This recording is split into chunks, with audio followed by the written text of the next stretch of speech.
Why is every sales rep not becoming a sales manager? You would think the natural progression of someone in the high ticket space would be from appointment setter to sales rep to manager. But 99% of sales reps aren't becoming managers. So what's broken? Why is it not happening? There's 8 reasons why sales reps stay stuck and don't become managers, don't progress in their career, don't earn more money. They get stuck in that range of like 5 to 10k a month, maybe 15k if they're on a great offer. If you follow some of these bullshit gurus, they'll tell you that you can make 100k a month as a closer. We know it's bullshit. We know they're not making 100k. Most of them are lying to you to sell a program. But you do know that your sales manager is making between 30 and 60k a month, because if they're getting paid off the team's performance and the team's making hundreds of thousands a month for the business, you know how much they're earning. You know they're making more. It's factual. It's there in black and white, and sales managers are out earning sales reps. But to make that type of money as a sales manager, you need to be able to change your mindset from a sales rep to sales manager. The first thing that you have to change is from a me mindset to a we mindset. And that mindset shift is where the collective performance of others is what makes you money. As a sales rep, you only need to care about your performance only. It's how you perform. It's what you say on the call. You're accountable for your day. You're accountable for your follow-ups. You're accountable for the CRM work. And you learn your sales training. You do all these basics and you make money. But as a sales manager, your job is all about the we. It's about driving performance, getting buy-in from the team. It's about hiring. It's about onboarding. Everything is about getting other people to perform for you, because you're not actually selling yourself. You need to develop skills as a sales manager so others can perform for you. Because if they can't perform for you and you can't influence them, no one's going to make any money. They're not going to make money, and you're certainly not going to make any money. And as a sales rep, you've never had to invest time into somebody else's development. It's always been about your development. You develop your skills and you make more money. But now a sales manager needs to develop everybody else, and they need to build systems to allow other people to win. Sales reps aren't systems focused. They don't understand everything about building systems, because if they did, they would have built systems for themselves or built systems for others. But sales managers need to learn this. And most sales managers that we work with, the very first thing that we teach them is what we call our growth system. And our growth system is our entire playbook on how to make a setting engine, a closing engine, a show rate engine, and a reactivation engine. And this growth system sits behind the CRM, sits behind the sales team, and holds everyone accountable to a system so everyone can perform the same way. Think about one sales rep selling one way and doing things very differently. One guy, he signs the agreement and then sends a payment link. The other guy sends a payment link and then signs the agreement. If everyone's doing things differently, there's no congruent journey for people. And the handover between sales and delivery is going to be broken because everyone's doing things differently. The customer's having a different journey each time, but a sales manager knows he needs to standardize. A sales manager knows that everything in the sales team needs to be standardized so everyone can do it the same way. The second thing is that there's communication and coaching gaps in team members, which can only be filled with patience, empathy, giving other people clarity. You've never had to do that as a sales rep. When did you have to be patient upon other people, apart from maybe waiting for a lead? But now you have to be patient on somebody else's learning. And sales managers tend to give you questions so you learn rather than just answering things for you. So if you're coaching a sales rep and someone asks you, how do I do this certain thing? Your question as a sales manager is always to ask, so how would you do that? What would be the best way that you think you should do it? They tell you the answer, and then you can ask them questions to guide them to the right answers. Where as a sales rep, you don't have to ask those questions. You ask questions on sales calls, but everything else is like, get me the system, help me get a contract, help me get the payment links. You've never had to do all that stuff. You just had to sell on a call. And the sales reps that become sales managers, their feedback sounds more like criticism. They've not understood the frameworks of how to be able to give great feedback. They think they're giving feedback, but what they're actually doing is just criticizing the other person and not truly allowing the other person to feel heard. And the last thing they struggle with in communication is to adapt their communication for each person. Everyone communicates differently. Everyone learns differently. You can't speak to everyone in the same tone. The third reason why sales reps fail as sales managers is because of process and systems tracking. Sales reps are notoriously poor at tracking, poor at CRM hygiene, poor at tracking their sales The only thing they barely do is their commission tracking. They track that properly. But as a sales manager, imagine having that problem multiplied by 5 people, 10 people, 20 people in a sales team. You've now got all of these systems and processes that everyone's doing in different ways. So your job as a sales manager is to identify what is the most optimal system. What is a system that will allow everyone to have a standard way of doing every single task? The CRM needs to be standardized. The systems need to be standardized. The way they conduct their day has to be standardized so everyone on the team is rowing in the same direction at the same time. Sales reps go off instincts and sales managers go off systems. And the final thing with systems is most people underestimate how long it takes to build great systems, training and accountability for their team. They don't understand how to build all of those processes and how they can document every single thing to hold people accountable.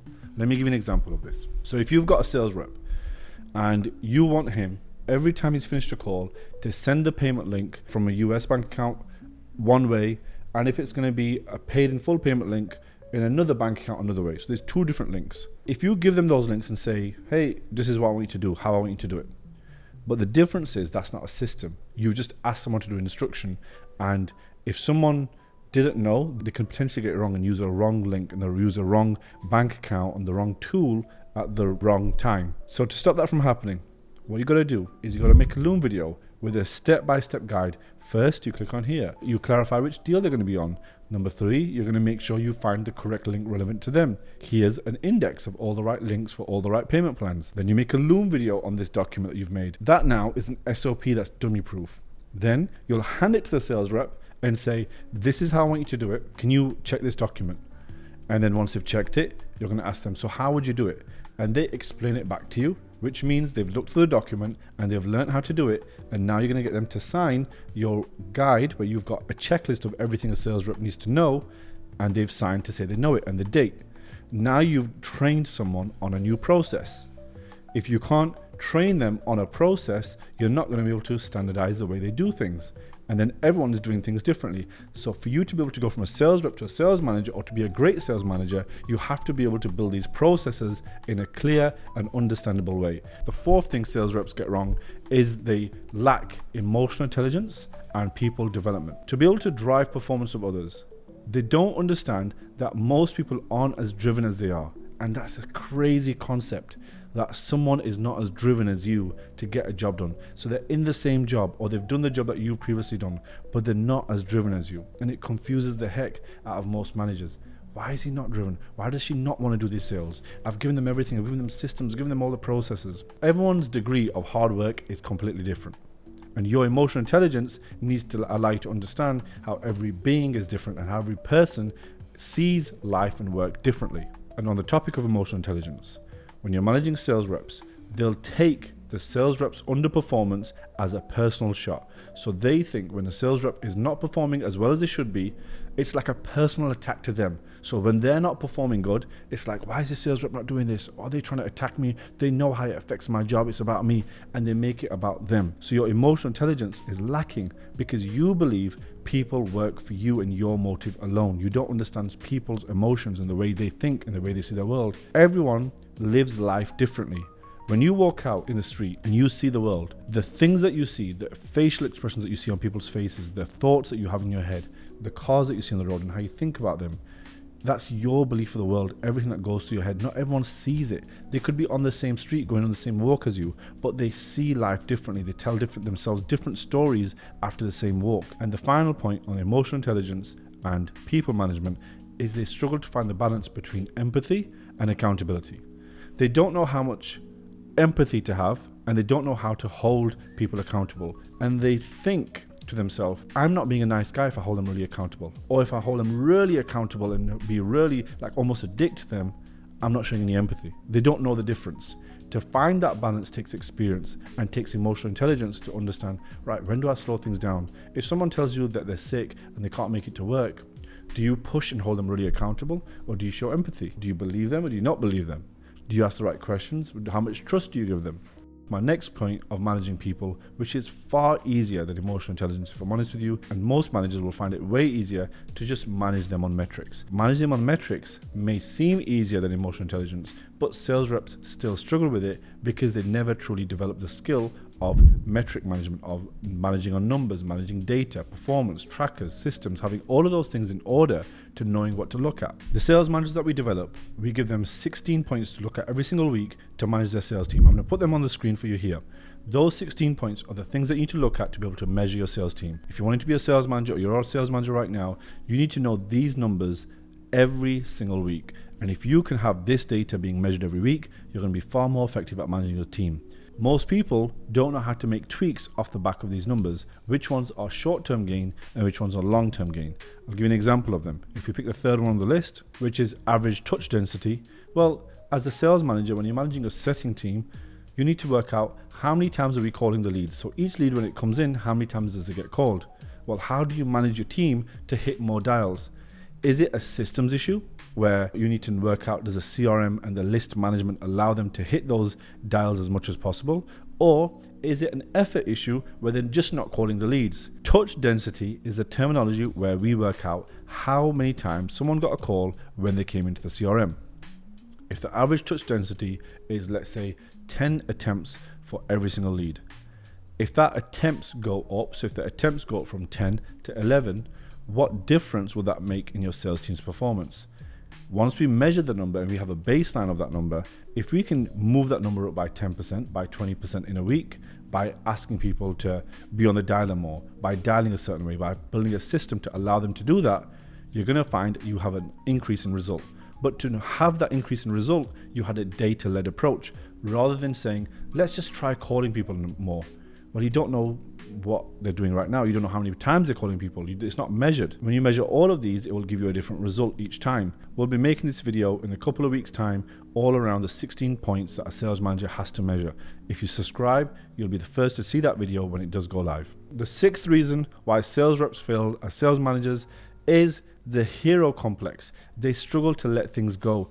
They want to be the number one guy. You're used to being the top seller, top of the leaderboard. You want to be known as the best of your field. You want to be the best in the team. You want to be recognized as the best. That hero complex actually hurts you as a sales manager, because what makes a great leader is giving credit to everybody else. A great leader takes all the pains and problems, and when it's done successfully, they give the credit away. So they tell everyone else how great they did and how the performance was down to them. They don't allow others to feel the stress. A leader does not allow others to feel the pain that's going on that you're handling. You're the shield between everything in the business, between marketing, delivery, and what the team needs to hear. I would never badmouth delivery, never badmouth marketing. I would always tell them everything's amazing, everything's good, and I've got it handled, even when there's chaos going on. But you can't do that as a hero complex, because a hero complex wants to say, I'm fixing this, I'm doing this, and I'm going to get this done for you. I'll do that for you. The hero complex is what hurts most people in sales management. Sales managers who are quite new to management, they see as them not taking credit as them being less valuable. So they'll think, if I don't take all the credit for this, people won't value my result. People will value a result when the team's performing really well, when the team's optimal, when they're all working in one direction and revenue goes up. That's what you're judged on, not by shouting how great you are and how amazing you are all the time, because by empowering others, you will get a better performance from them. The final point on the heroes complex is you haven't built trust in your team's capability. You need to be able to trust that others can get it for you. Imagine that mindset, which most people have. Nah, I can do that myself. I don't need to let others do that for me. No one can do it better than me. Sales reps have that mindset, but as a manager, you have to teach others. So if you ever had this mindset as a sales manager that I can do it myself, I can do it better myself if I was to do it. What that actually says is, I'm better at doing it myself than teaching others how to do it. Because an amazing coach can teach somebody else as good as they do it, which is why most sales reps fail at sales management, because they just don't know how to teach what they know to somebody else. The seventh thing that you need to learn is all about time management and prioritization. You need to know how much to prioritize coaching, developing your reps. Bad sales managers underestimate the time it takes to develop a sales rep to truly sit and spend time and coach them and really get them better. One of my best stories about this was, I only had one teacher at school that believed in me. It was only maths that I actually got the best grade in. I still failed most of my GCSEs, but maths, where I got my best grade, it was solely because of the teacher that believed in me. I had a teacher in school which was called Mr. Joy. He sat back with me at school on multiple occasions and said, you're smart, you can do it, you just don't try, You're a nuisance in school, you're causing havoc, you're being a class clown. You just need to sit and focus on these things. I'm going to spend the time and show you. And because he kept saying that to me, all of a sudden I just got more self-belief. Because he believed in me and he kept telling me that I can do it, I started to believe that I was now good at maths. And I changed my outlook on how I saw maths. So that was the belief that teacher gave me to allow me to do better. That's the same as a sales manager. You need to install your belief into others. Others sometimes aren't going to be as skilled as you. You'll be shocked on how far belief can carry you. The number one trait that I see in successful people is the self-belief. If you want your sales reps to be successful, install beliefs in them. If someone on my team was struggling with their own self-belief, I've often recommended books, often recommended tools, videos to them to increase their self-belief. Because you know who wins? They win because they will then believe in themselves more. The more they believe in themselves, the more they will earn, the more they will enjoy their job, and they'll value their newfound self-belief to what you gave them. The same way as I think about my old maths teacher 20 years later, is the same way other people will think about you when you truly install belief in them. And the final shift is probably the most important one, which is your identity. Your identity as a sales rep is where you get adrenaline from sales. You sell and it gives you a buzz. You get something over the line. Everyone claps. There's a ring the bell. Everyone in the Slack channel is going crazy when you do something. You don't get praise anymore as a sales manager. Your identity is different. You're a different person. You no longer have a cheerleader beside you. It's not a sales manager telling you how great you are.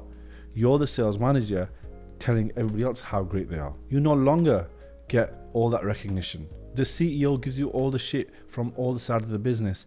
You're now driving performance of other people because your identity is that you're going to serve others. The identity shift from sales rep to sales manager is the biggest thing that you need to be able to learn, because without it, you're not going to be able to get your sales team perform. Others aren't going to want to work for you because they'll recognize that selfish desire that it's all about you. People will see through it. Salespeople are the easiest at spotting bullshitters because they're bullshitters themselves. If they know that you're bullshitting them, they won't believe in you. So you need to change your identity internally to be around others. The reason why I love leadership and I love building my business is I genuinely want others to win. If someone leaves my business to open their own business, you know what I think? Great, good on you. I win because I created another leader. Our entire mission in our business is all about creating other leaders and allowing salespeople to be the best leaders that they can be. To do that, I have to let my own ego go and not take any credit. I don't want to make high ego content. I want to make the content which allows you to believe in yourself. If you enjoy what you listen to, comment, and I'll catch you on the next video.